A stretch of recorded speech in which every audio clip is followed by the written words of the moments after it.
Muchas bendiciones, familia. Qué alegría podernos encontrar una semana más en esta escuela elemental del reino, una escuela destinada a establecer los fundamentos sólidos de nuestra fe que nos ayuden luego a edificar todo lo que el Señor ha preparado para nosotros. Sé bienvenido a esta nueva lección, la lección ya número 8. Estamos en la octava lección de nuestra escuela elemental del reino y venimos con un tema muy importante, como todos los que hemos tratado hasta hoy. Pero en esta ocasión podemos decir que este tema marca ya un antes y un después en nuestra vida. Podemos decir que estamos ya entrando en temas un poco más profundos, más sólidos, porque hoy precisamente comenzaremos a hablar sobre los rudimentos de nuestra fe. Vamos a hablar los rudimentos, los fundamentos, la base de nuestra doctrina, de lo que creemos según la palabra, que son los pilares de nuestra fe. Cuando hablamos de fundamento, necesitamos dejar en claro que estamos hablando de lo que es la función, la fundación principal del cristianismo. Y esto nos ayudará a ser libres y nos guardará de caer en falsas doctrinas o de caer en corrientes que el infierno y el mundo están levantando en estos tiempos. El apóstol Pablo nos da las pautas y nos da una lista de los pilares fundamentales que deben ser parte de la doctrina de Cristo. Tenemos que usar este ejemplo y por eso decimos rudimentos o fundamentos, porque se ha comprobado en la construcción, en el ámbito de la construcción, que el fundamento mejor, lo mejor para construir es la roca sólida.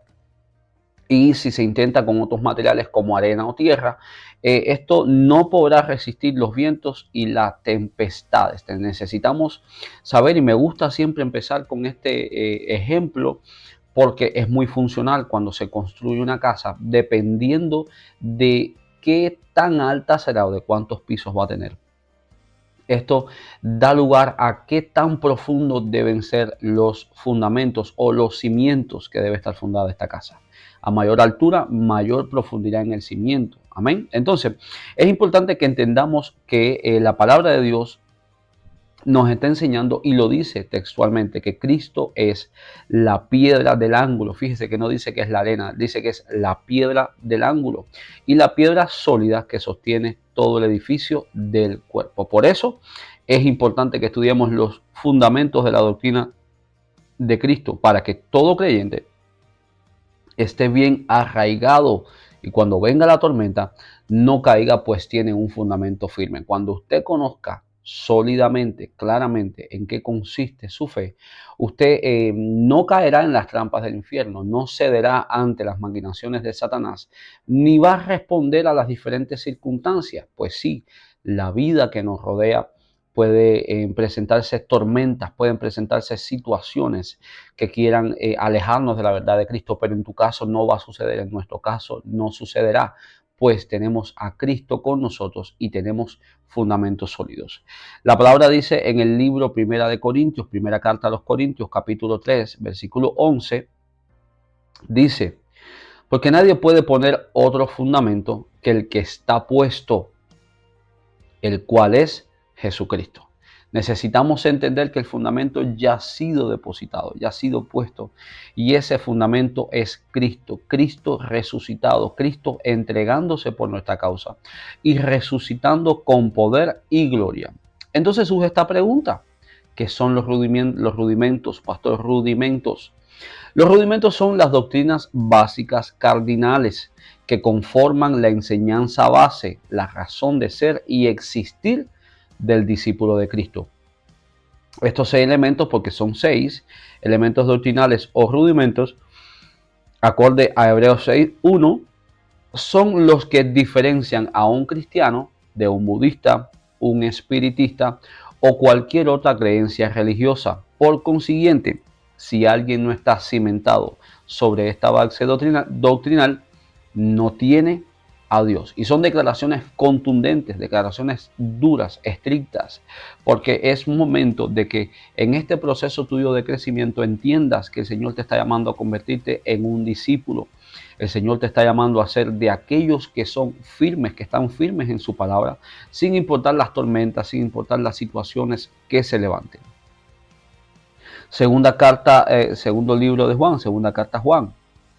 capítulo 1, versículo 9 dice, cualquiera que se extravía y no persevera en la doctrina de Cristo, no tiene a Dios. O sea, no es algo que nos estamos inventando, es algo que lo dice. Aquel que quiere hacer las cosas fuera de Cristo, que no quiere perseverar en lo que es la doctrina de Cristo, dice que no tiene a Dios.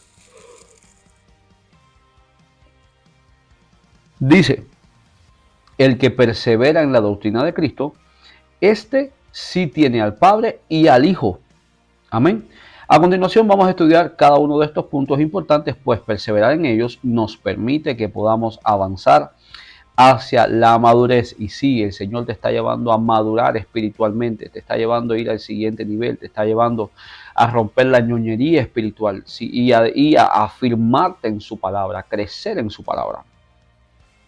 ¿Cuáles son los fundamentos entonces de la doctrina de Cristo, pastor? Bueno, número uno, esto es lo que conforma nuestra fe, ¿ok? Número uno, el arrepentimiento de obras muertas. Presta atención. 1, arrepentimiento de obras muertas. 2, la fe en Dios. O sea, no es solamente la fe, sino la fe en Dios. Tercero, la doctrina de bautismos. Cuarto, la imposición de manos. Quinto, la resurrección de los muertos. Y sexto, el juicio eterno. Son los 6 elementos, los 6 pilares fundamentales que conforman nuestra doctrina, que conforman la enseñanza básica de Jesús. Y cada uno de estos Jesús lo manifestó durante su vida en la tierra. Por eso es tan importante que nosotros podamos tener entendimiento y que podamos aplicarlos a nuestra vida. Son 6: arrepentimiento de obras muertas, la fe en Dios, la doctrina de bautismos, la imposición de manos, la resurrección de muertos y número 6, el juicio eterno. Ahora, necesitamos entender que para que Dios nos pueda llevar a diferentes niveles de madurez espiritual, debemos entender y conocer el fundamento de la doctrina de Cristo. Es hora de que usted no simplemente crea por creer, sino que usted tenga entendimiento de lo que está haciendo y creyendo. Amén. Cuando conozcamos y vivamos sobre estos fundamentos, llegaremos a mayores niveles de crecimiento. Hebreos 6:1 dice la palabra: por tanto, dejando ya los rudimentos de la doctrina de Cristo. O sea, la palabra rudimento también tiene que ver con algo básico, algo fundamental, elemental. Dejando ya los rudimentos de la doctrina de Cristo, vamos adelante a la perfección. Y la palabra perfección, en este sentido que dice la palabra, viene del original del griego, que no significa sin defecto, sino que significa madurez. Así que podemos decir, vamos adelante a la madurez. No echando otra vez el fundamento del arrepentimiento de obras muertas, de la fe en Dios, de la doctrina de bautismo, de la imposición de manos, de la resurrección de muertos y del juicio eterno.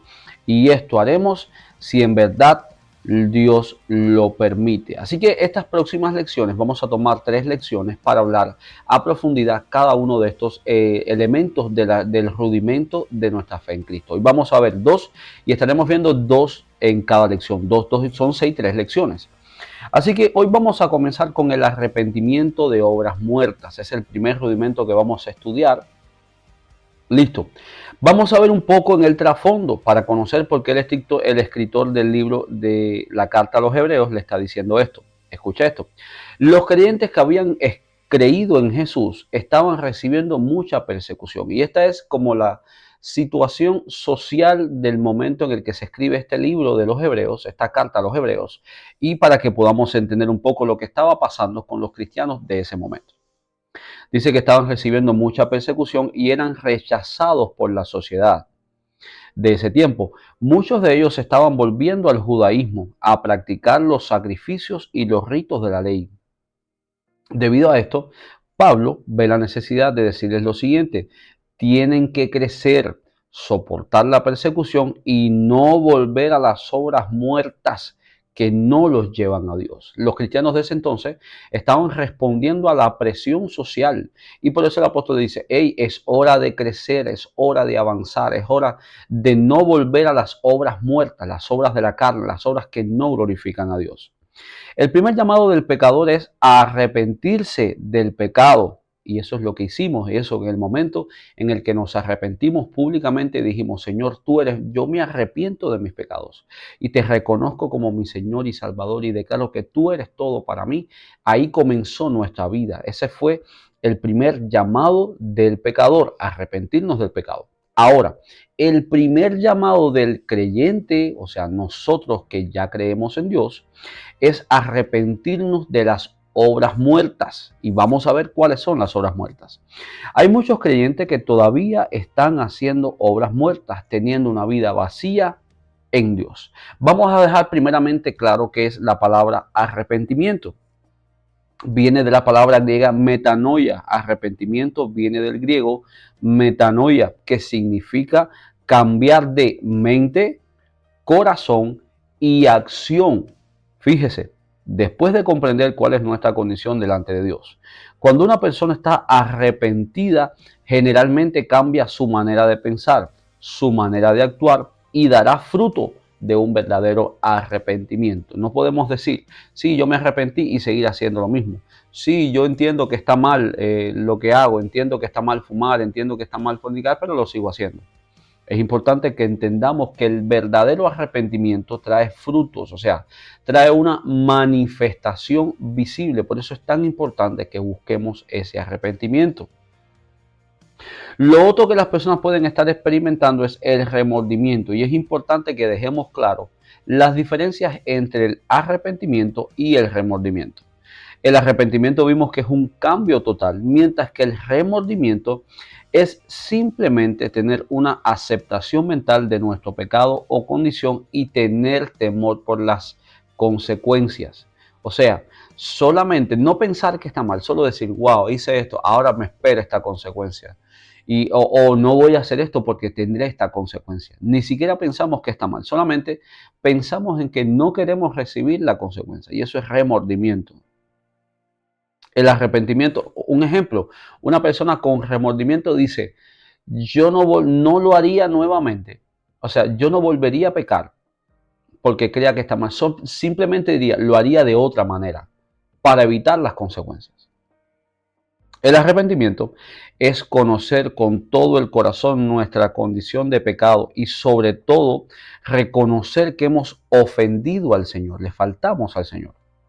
Nuestro arrepentimiento no debe ser para evitar las consecuencias, porque eso es el remordimiento, sino porque amamos y tememos a Dios. El temor de Dios es el deseo ferviente por adorarle, el deseo ferviente por agradarle, porque Él reciba toda la gloria, no por miedo a lo que nos vaya a suceder. La vida en Cristo no se basa en el miedo al infierno, sino en el amor al Dios que nos salvó. Así que si estás en Cristo y solamente lo haces por miedo al infierno, déjame decirte que necesitas escalar al siguiente nivel, donde tú te esfuerzas en vivir en santidad, donde tú te esfuerzas por no pecar, no por miedo, sino por un deseo intenso, profundo de adorar a tu Padre y de agradecerle lo que ha hecho por ti. Por ejemplo, vemos que Pedro se arrepintió de todo corazón por haber negado a Jesús, y esto lo llevó a la restauración. Sí, Pedro, después de negar a Jesús, él se arrepintió, y dice luego que en un día prédico y se convirtieron cerca de 5,000 personas. O sea, regresó a su condición y pudo seguir funcionando y pudo seguir amando al Señor y siendo un testigo de Cristo. Sin embargo, Judas tuvo remordimiento, es diferente. ¿Por qué? Porque no se arrepintió. Judas tuvo remordimiento de haber vendido a Jesús y se perdió para siempre. Es importante, muy importante, que dejemos claro esto hoy en nuestras vidas. Veamos algunas evidencias de un verdadero arrepentimiento, y estas son algunas señales que usted puede observar cuando hay un verdadero arrepentimiento. Número 1, tristeza hacia Dios por el pecado. El arrepentimiento verdadero es una tristeza no solo por dentro de uno mismo o hacia otra persona, sino que ante todo es una tristeza, verdadera tristeza por haber ofendido al Señor. Cuando usted falla y usted sabe que está mal, usted no se queda indiferente. Y por supuesto, no estoy hablando de vivir en condenación, porque la condenación no viene de Dios. Pero sí es importante que tú puedas decir, wow, lo hice mal. Me arrepiento, reconozco que lo hice mal, Padre, reconozco que te fallé, reconozco que actué en contra de tu voluntad. Mira lo que dicen en la segunda carta a los Corintios, capítulo 7, versículo 10. Dice, porque la tristeza que es según Dios produce arrepentimiento para salvación, de que no hay que arrepentirse, pero la tristeza del mundo produce muerte. No confundamos una cosa con la otra. Una cosa es sentirte mal porque le ha fallado el Señor, pero eso no te puede alejar de Dios. Eso tiene que motivarte a arrepentirte, impulsarte a arrepentirte, a pedir perdón.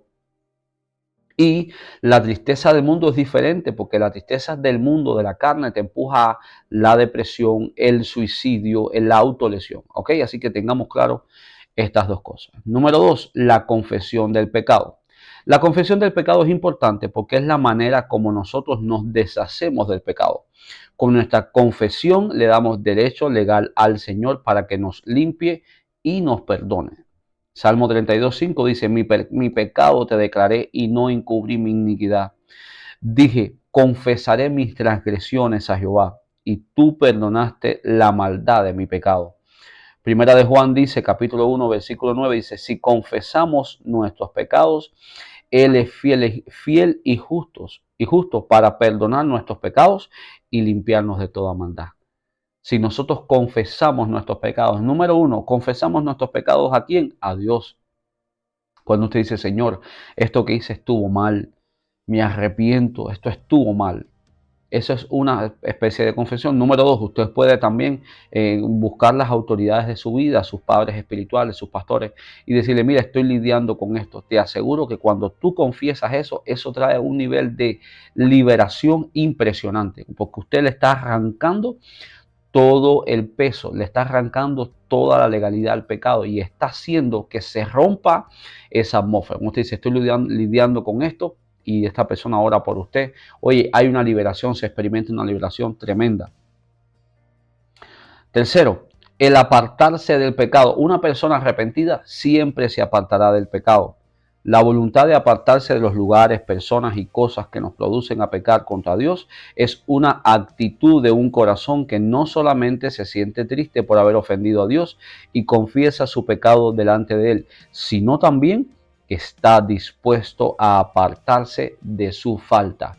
¿Quieres ver una persona arrepentida? Es una persona que se separa de todo aquello que lo impulsa o lo acerca a pecar. Esa es una confirmación de su arrepentimiento. Amén. Las personas siempre van a buscar alejarse de eso que los lleva a pecar.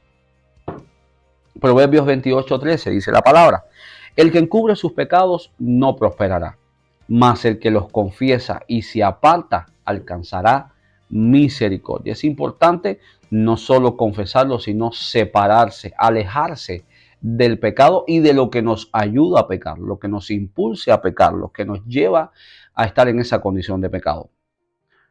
Otro, aborrecer el pecado. Hay una diferencia entre estar en desacuerdo con el pecado y tener odio por él. Todo creyente debe llegar al punto de aborrecer el pecado, ya que el temor de Dios consiste en aborrecer lo que Dios aborrece y en amar lo que Dios ama. Hasta que no lleguemos al punto de aborrecer el pecado, no puede haber en nosotros un verdadero arrepentimiento. Mira lo que está escrito en el Proverbios capítulo 8, versículo 13. El temor de Jehová es aborrecer el mal, la soberbia y la arrogancia, el mal camino y la boca perversa, aborrezco. El arrepentimiento es un arma poderosa contra el enemigo y es la manera de mantenerse humilde delante de la presencia del Señor. Es la forma más simple para poder vivir siempre en su presencia. Además, nos vuelve a nuestra condición original sin pecado. Siempre se los digo, es tan importante que tengamos una actitud de arrepentimiento porque eso nos devuelve a nuestra condición original, una condición sin pecado. Por eso no tengas temor de arrepentirte. Ahora, ¿qué son las obras muertas? Las obras muertas es todo aquello que hacemos o no es iniciado por Dios. Es cualquier cosa que hacemos en el momento equivocado, con el motivo equivocado y la intención equivocada, aunque sean cosas aparentemente buenas. Hay muchos creyentes voluntariosos haciendo cosas en sus propias fuerzas. O sea, en el momento incorrecto, con la intención incorrecta.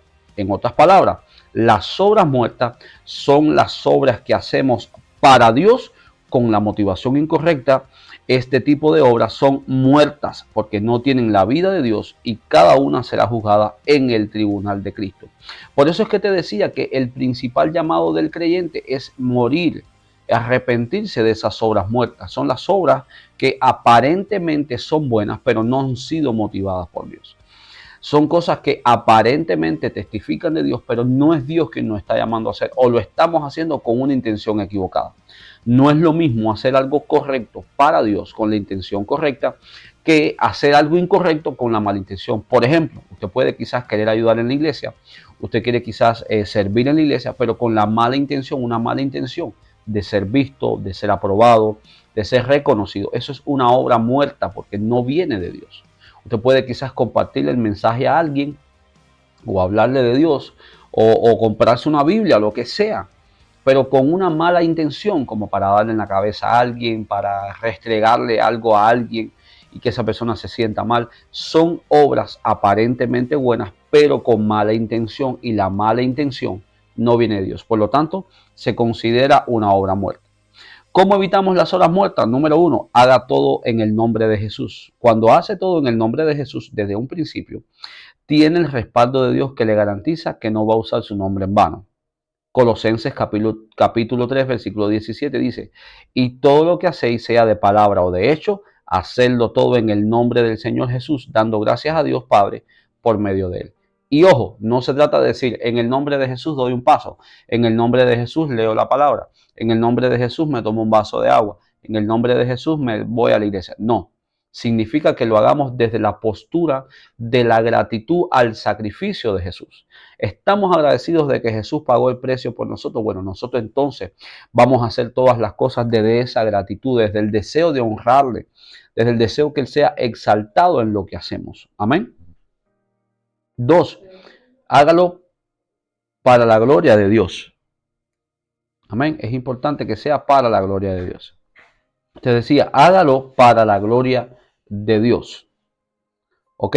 Recuerde que para que usted no haga una obra muerta y obtenga el galardón en los cielos, todo lo que haga debe hacerlo en el nombre de Jesús de todo corazón y para la gloria de Dios, no para nuestra gloria, es para la gloria y honra de su nombre. Primera carta a los Corintios, capítulo 10, versículo 31. Si pues coméis o bebéis o hacer otra cosa, hacerlo todo para la gloria de Dios, para honrar su nombre. Amén. Y hasta aquí llega este primer rudimento, el arrepentimiento de obras muertas. Así que vamos a velar.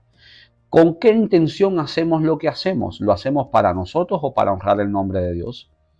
¿Lo hacemos para exaltar su nombre o solo para sentirnos bien nosotros? Entonces, tengamos en cuenta esto para renunciar y arrepentirnos de toda obra muerta en nuestras vidas. Vamos a hablar ahora del segundo rudimento, que es la fe en Dios. Diga conmigo, la fe en Dios. El tópico de la fe es uno de los más fascinantes de la palabra de Dios, ya que es por medio de la fe que podemos agradar a Dios. Entonces, ¿qué es la fe? Según Hebreos 11:1 dice la palabra, es pues la fe, la certeza de lo que se espera, la convicción de lo que no se ve. Podríamos decir entonces que la fe es la base o la confianza de que recibiremos lo que esperamos. Repito, ¿qué es la fe? Es la base o la confianza de que recibiremos lo que esperamos. La persuasión o convencimiento absoluto de alcanzar lo que todavía no se ve. Fíjese la palabra absoluto, un convencimiento total de que sin importar lo que están viendo tus ojos, tú recibirás lo que la Biblia dice que recibirás y tú recibirás lo que Dios ha dicho que recibirás. Y eso no está sujeto a situaciones, no está sujeto a circunstancias, no está sujeto a nada humano, está sujeto a nuestra confianza en el Señor. En el idioma griego la palabra fe es la palabra pistis, que significa tener una firme convicción y persuasión basada en el oído. Y la Biblia dice que la fe viene por el oír y el oír la palabra de Dios. Así que dependiendo de lo que estás oyendo hoy, tu fe se desarrollará o menguará. La fe es además la garantía, la confirmación, el título de propiedad de las cosas que esperamos, siendo la prueba de las cosas que no vemos, y la convicción de su realidad, percibir un hecho como realidad. Entonces, ¿cómo podemos aplicar esto a nuestra vida? Porque mucho hemos hablado de la fe. ¿Cómo puedo aplicar este rudimento a mi vida? Bueno, si usted pide algo al Señor, no espere hasta mañana para recibirlo. Preste atención, no esperes a mañana hasta recibirlo. Hoy lo puedo recibir en su corazón, aunque materialmente no lo haya recibido, pero si lo cree por fe, ya está hecho. Si usted ora por un tema, usted no dice, bueno, veremos qué pasa. No, yo tengo fe de que el Señor lo va a hacer. Yo tengo fe de que el Señor va a hacer salvación sobre mi familia.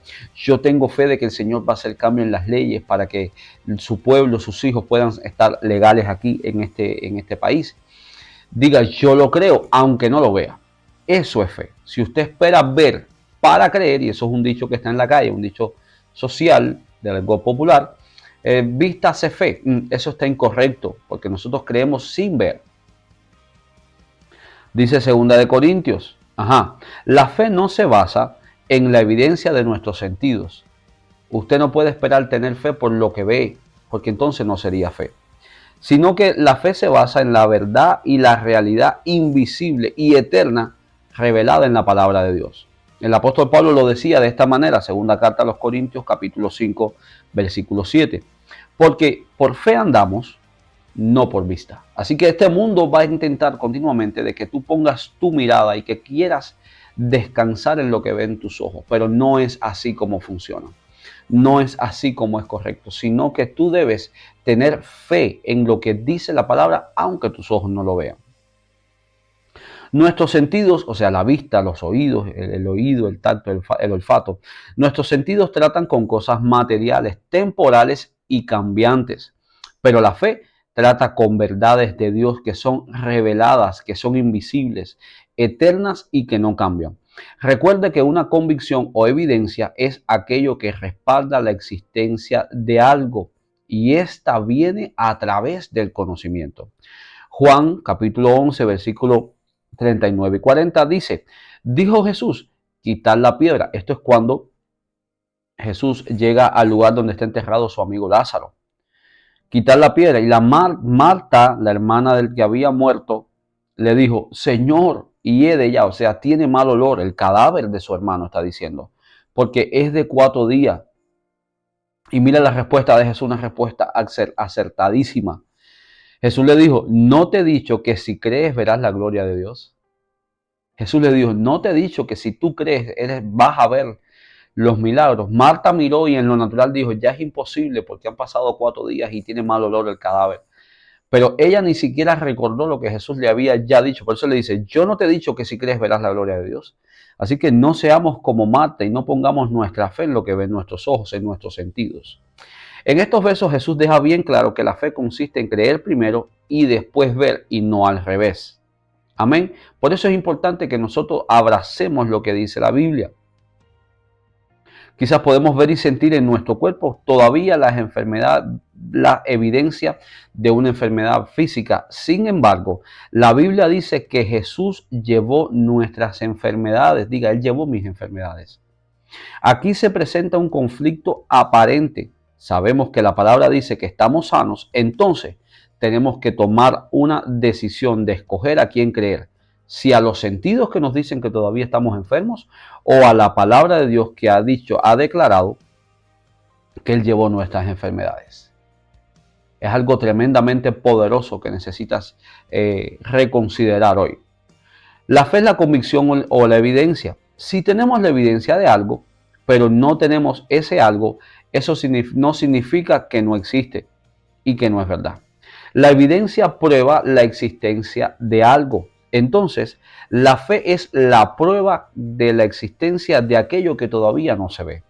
En lo natural, si usted no ve algo, significa que no existe. Por eso los escépticos dicen, si no lo veo, no lo creo. Pero la palabra enseña que por la fe el justo vivirá. Hebreos capítulo 11, versículo 6 dice, pero sin fe es imposible agradar a Dios, porque es necesario que el que se acerca a Dios crea que le hay y que es galardonador, premiador de los que le buscan. Amén. No nos acercamos a Dios solamente cuando nos sentimos bien, no nos acercamos a Dios solamente cuando vemos que todo está lindo, sino que nos acercamos a Dios por fe, nos acercamos a Dios con la convicción profunda de que Él está en medio nuestro. ¿Por qué la fe es uno de los medios para agradar a Dios? Surge esta pregunta y quisiera aclararlo antes de terminar. La razón porque la fe es el único La razón es porque la fe es el único medio que nos lleva a una total dependencia de Él. La fe nos lleva a depender de un Dios que no estamos viendo físicamente. La palabra de Dios nos enseña que todo lo que no se hace con fe es pecado. Así que hay un llamado de parte de Dios hoy a desarrollar esa fe. No basado en lo que ven tus ojos, no basado en lo que ven tus sentidos, lo que dictan tus sentidos. Porque estamos llamados a vivir por fe y no por vista. Quizás los médicos han dicho que nunca podrás tener familia, pero eso es lo que dicen los médicos, eso es lo que dice el ámbito natural. Tu fe debe ser: yo creo en que Dios ha dicho que me dará descendencia. Yo creo en que Dios ha dicho que me daría, sería legal, que sería cabeza y nunca cola, que estaría arriba y nunca abajo. Yo creo eso de Dios y no lo que dicen mis ojos o lo que ven mis sentidos. Romanos 14:23 dice: porque el que duda sobre lo que come es condenado, porque no lo hace con fe. Y todo lo que no proviene de fe es pecado. Así lo dice abiertamente. Habacuc 2:4 dice: he aquí, aquel cuya alma no es recta se enorgullece, pero el justo por su fe vivirá. El Señor nos está llamando a vivir por fe, amado, amada. El Señor nos está llamando a creer lo imposible, nos está llamando a confiar en su palabra, nos está llamando a confiar en sus designios, en su bondad y en su misericordia. La palabra vivirá aquí en el versículo de Habacuc, en el idioma hebreo es la palabra shayá, que significa existir, preservar, escuche esto, florecer, disfrutar de la vida, vivir felizmente, respirar, estar animado, recuperar la salud. La idea fundamental es vivir y respirar. Entonces, todo esto es lo que está diciendo en el original del justo. Dice que el justo, por su fe, será preservado, florecerá, disfrutará la vida, si aplicamos el significado de la palabra según el hebreo. Dice que el justo por su fe vivirá felizmente, respirará, estará animado, recuperará la salud. Wow. Dice que por su fe vivirá y respirará. Amén. Diga: yo necesito crecer en fe. Di conmigo: yo necesito avanzar en fe. Yo necesito crecer en la fe, no en una fe dependiente de los sentidos, sino una fe que va más allá. ¿Todos los creyentes tienen fe? Es otra pregunta que podemos hacernos. Y mire lo que dice el libro de Romanos, la carta a los Romanos, capítulo 12, versículo 3. Digo pues, por la gracia que me es dada, a cada cual que está entre vosotros, que no tenga más alto concepto de sí que el que debe tener, sino que piense de sí con cordura, conforme a la medida de fe que Dios repartió a cada uno. Y la respuesta es sí. Todos los creyentes tienen una medida de fe. Dios nos ha dado fe a cada uno. Por la razón por la cual muchos piensan que no tienen fe en algunas áreas es porque no la tienen desarrollada. Y dice: pastor, pero a mí me cuesta creer. Hijo, hija, te estoy diciendo que necesitas desarrollar tu fe. Necesitas permitir que tu fe crezca. ¿Y cómo crece nuestra fe? Bueno, lo hace a través de las diferentes situaciones, los diferentes retos. Esos están puestos por Dios para hacer que nuestra fe crezca, hacer que nuestra fe se desarrolle. Amén. Nuestra fe está puesta para ser desarrollada. Seguimos. Mateo 17, versículo 20. Jesús le dijo: este Jesús hablándole a sus discípulos, le dijo: por vuestra poca fe. Porque ellos le habían preguntado, aquí sucedió algo, que un padre llevó a su hijo para que los discípulos oraran por él. Pero cuando ellos oraron por él no sucedió nada, no fue libre, no sucedió nada. Así que los discípulos le preguntaron: maestro, ¿qué pasó? ¿Qué sucedió? Y él le dijo: por vuestra poca fe. Así que muchas cosas no están sucediendo hoy en nuestras vidas y no sucederán en nuestras vidas por nuestra poca fe. Por eso necesitamos tener una fe creciente, tener una fe abundante, tener una fe sólida, una fe que impacta, una fe que arremete contra toda circunstancia. Sigue diciendo en el versículo 20 del capítulo 17 de Mateo, porque de cierto os digo, si tuviese fe como un grano de mostaza, y el grano de mostaza, los que lo habrán visto, coincidirán conmigo en que el grano de mostaza no es mayor que una semilla de ají. Es algo extremadamente pequeño. Dice, si tuviese fe como ese grano de mostaza, diréis a este monte, pásate allá, y se pasará, y nada os será imposible. Quiero darle un dato curioso de la semilla de mostaza. Dice que es la semilla más pequeña, es de las más pequeñas que existe. Es casi una partícula, literalmente es una cosa pequeñita. Sin embargo, cuando se siembra y crece, es un árbol gigante, de los más grandes, que desarrolla grandes ramas. En el suelo adecuado, llega frecuentemente hasta los 10-12 pies de altura. 10 pies de altura vendrían siendo cerca de 8 metros, 7, 8 metros aproximadamente, no tengo la medida exacta, pero está un poco ahí. Estamos hablando de algo impresionantemente grande que venga de una semilla tan pequeña. Entonces, nuestra fe puede ser desarrollada en cada área de nuestras vidas. Hay personas que tienen mucha fe para creer en los milagros, quizás para el dinero. Sin embargo, cuando se trata de creer por la sanidad del cuerpo, no lo pueden creer. Y es importante que tú veas si tienes una fe débil en un área o no desarrollada. Esto quiere decir que su fe está desarrollada en un área y no en la otra. Ahora, vamos, ¿cómo hacemos que la fe se desarrolle? Y es muy sencillo, muy sencillo. Y esto es por escuchar la palabra de Dios continuamente. Lo que nosotros escuchemos, lo que nosotros consumimos, ya dígase escuchar, ya dígase noticias, ya dígase lo que permitimos que entre a nuestro sistema, eso es lo que va a condicionar nuestra vida, va a condicionar nuestra realidad y nuestra manifestación. Por eso dice Romanos 10, versículo 17, así que la fe es por el oír y el oír por la palabra de Dios. Necesitas llenarte de la palabra de Dios, necesitas escuchar canciones que hablen de Dios, necesitas rodearte de personas que te hablen de fe, de creer, de avanzar, porque eso va a hacer que tu fe se desarrolle. A modo de conclusión te digo, los rudimentos son las doctrinas cardinales que forman la base del cristianismo y nos diferencia de falsas doctrinas y establecen el sello de Cristo en nosotros. Hoy vimos el arrepentimiento de obras muertas y vimos además la fe en Dios. No olvides aplicar estos conocimientos que de seguro te serán de mucha ayuda en esta vida que estás comenzando, en tus primeros pasos como hijo de Dios. Las obras muertas, en resumen, son aquellas obras que hacemos para Dios o en el nombre de Dios con la intención correcta o en el momento incorrecto.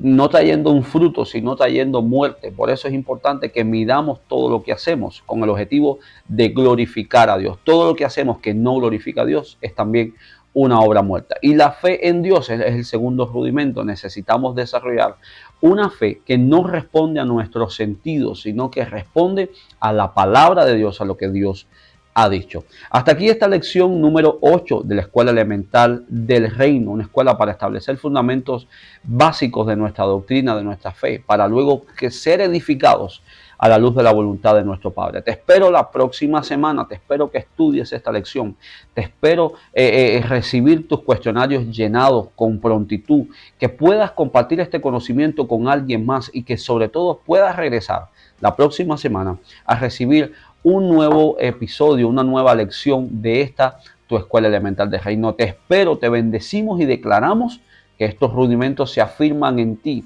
Declaramos que toda obra muerta en tu vida muere, se deshace. Declaro entendimiento, eres capaz de arrepentirte de toda obra muerta y eres libre para vivir en Cristo y en su reino. Y declaro que tienes una fe que se ensancha. Oro para que tu fe se ensanche ahora, se active. Una fe poderosa, una fe con autoridad. En el nombre poderoso de Cristo Jesús, declaro, Señor, que el Señor te activa, te levanta y te empodera para creer no según tus emociones y sentidos, sino según la palabra de Dios. Recibe un abrazo Muchas bendiciones.